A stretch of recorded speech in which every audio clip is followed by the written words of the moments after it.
Good morning. I'm talking to you today from the Columbarium here at Custer Road United Methodist Church in Plano, Texas.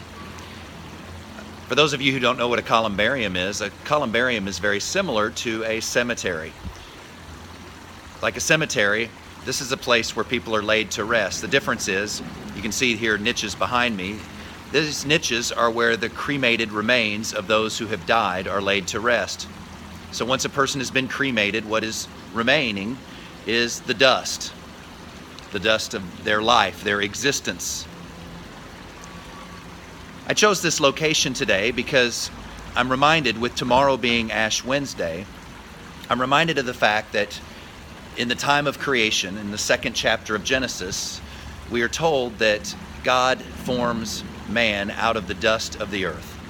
That God reached down into the earth, grabbing dirt and dust, and breathed into that dust the moisture of his life, his breath, the Holy Spirit, and in essence in that moment created man as similar to a potter would create a work of art with his hands in the mud and the clay. Later in the Gospel of John, we see a story of Jesus healing a blind man.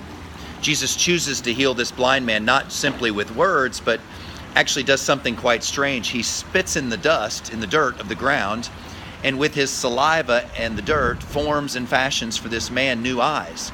Then he tells the man to go wash in a pool, the pool of Siloam. And so the man goes and bathes and washes the dirt out of his eyes, and of course he can see. That got me to thinking about the fact that all of us essentially were formed and fashioned out of the dust. That is how we're recreated. And whether we choose burial or cremation, at the end of our lives, we'll essentially become dust again.